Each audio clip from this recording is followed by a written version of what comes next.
तुम्हें जन्म देकर मेरे पापों के प्रायश्चित हो गए भरत। ये कह गई अपने आप को लज्जित होने से नहीं बचा पाई, किंतु अपने कर्मों से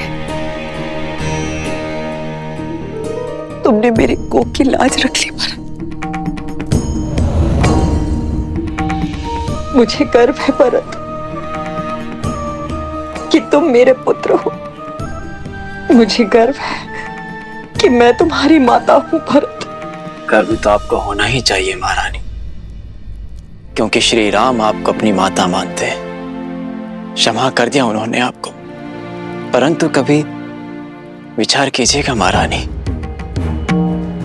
कि जो अपने स्वार्थ के लिए अपनों के साथ छल करता है, उसे नर्क भी यहीं भोगना पड़ता है। आपने अपने पुत्र के सिंहासन के लिए मेरे श्री राम को वन भेजा, परंतु अब आपके पास क्या है? ना वो पुत्र जिसे आपने जन्म दिया, और ना वो पुत्र जिसे आपने वनवास भेज दिया, और ना वो पति जिसके प्रेम के साथ आपने छल किया। मेरे राम भैया के पास माता सीता है, लक्ष्मण है। मेरे पास मेरे राम भैया का प्रेम और उनका आशीर्वाद है, किंतु आपके पास कुछ नहीं, खाली हाथ। वास्तविक वनवास तो आप भोगेंगी महारानी, 14 वर्षों तक महल की बंद दीवारों के बीच।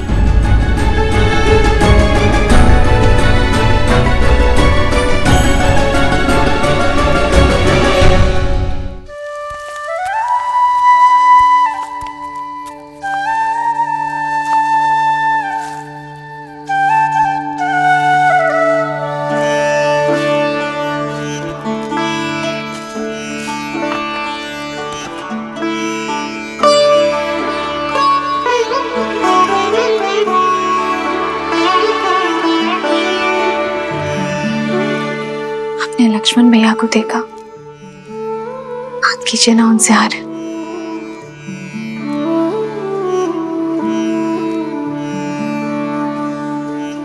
पहले परिवार से वियोग का दुख था, अब उनसे मिलने से कदाचित परिवार की स्मृतियां सता रही हो। एक विचित्र ग्लानि भाव देखा मैंने भैया की आंखों में। कभी कभी भावनाएं मन के अंकुश से मुक्त होकर बहने लगती हैं सीता।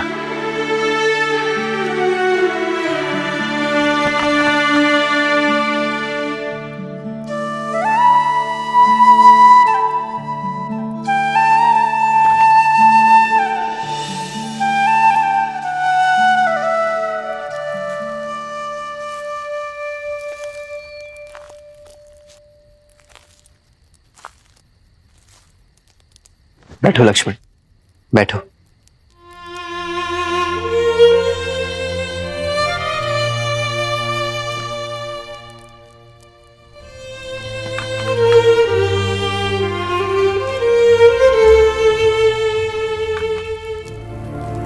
अग्नि में जितनी लकड़ियां डालते जाओगे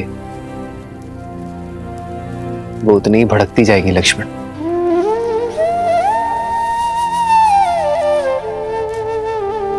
मन की अग्नि का भी यही नियम है। विचार के ईंधन डालते जाओगे तो वो धीमी कैसे पड़ेगी? मैंने पाप किया है भैया, स्वयं को बहुत छोटा अनुभव कर रहा हूं मैं। आपने बार बार समझाने का प्रयास किया मुझे, किंतु मेरी मति मारी गई। लक्ष्मण, अपने प्रिय भरत भैया को नहीं, उस पवित्र आत्मा को नहीं पहचान पाया, उस पर नहीं किया मैंने भैया। स्वयं को अत्यंत मलिन कर लिया है मैंने भैया। मैं स्वयं को क्षमा नहीं कर पा रहा हूं।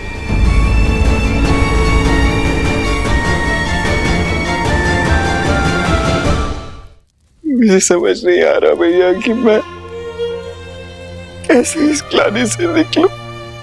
स्वयं पर इतनी कठोरता क्यों लक्ष्मण?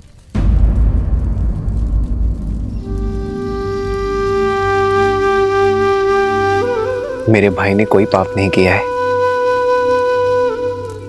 तुमने भरत को हानि नहीं पहुंचाई है लक्ष्मण, बस मेरी रक्षा की है। और जिसके मन में रक्षा का भाव होता है वो मलिन हो ही नहीं सकता। ऐसी स्थिति, ऐसी परिस्थितियां ही तो हमें मनुष्य होने का आभास देती है लक्ष्मण।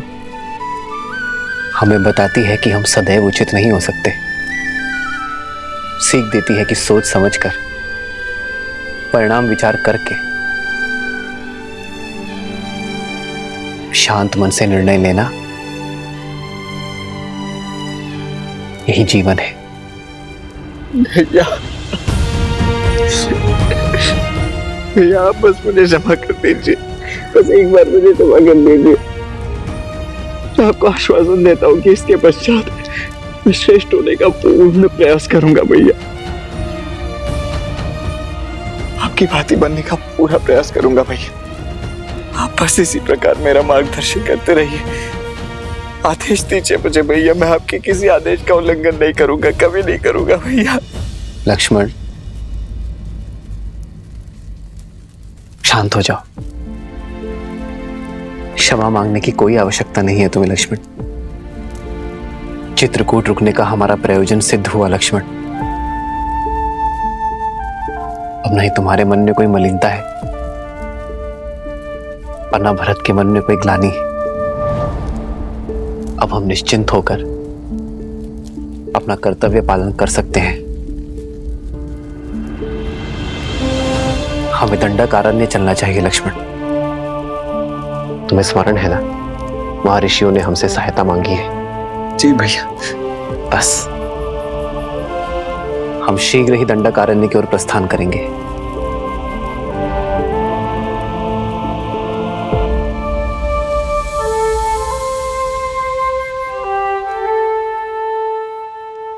जीवन के पथ पर बिछे कांटों पर भी इतनी सरलता से कैसे चलते हैं श्री राम? देवी, जो संकट के समय में भी संयम रखे वही तो है राम। जिनके निर्णय स्वार्थ से मुक्त हो वही तो है राम। जो अपने आज से संसार के आने वाले कल को सुंदर बनाए वही तो है राम।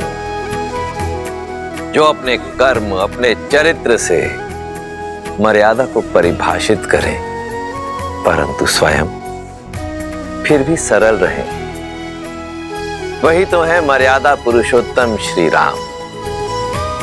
जब मेघ अपने भीतर भरे जल का स्वार्थ छोड़ उसे भूमि पर बरसाने के लिए सज्ज हो जाए तभी तो प्रकृति खिलती है। उसी प्रकार जब जब कोई मनुष्य अपने हित की चिंता छोड़ संसार के हित के विषय में सोचेगा, अपने कर्मों और चयन को समाज के उत्थान के साथ जोड़ेगा, तब तब उस मनुष्य के चरित्र में स्वयं श्री राम के चरित्र का पदार्पण होगा। जय श्री राम। जय श्री राम। अंजनी पुत्र की जय हो। सेनापति हनुमान, भारी संकट आन पड़ा है, आपकी आवश्यकता है।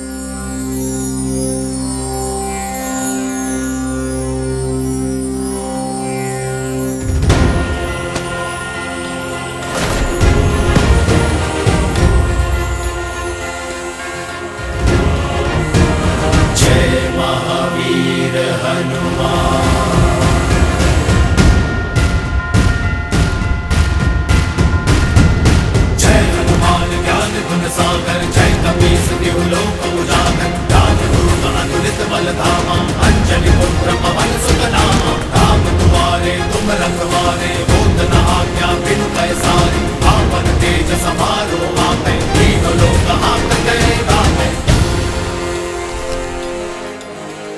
प्रणाम। एक हिंसक बाघ ने वन में आतंक मचा कर रखा है। छोटे बच्चे खेलने भी नहीं जाते, बहुत भयभीत हैं वो। अब आप ही रक्षा कर सकते हैं सेनापति जी।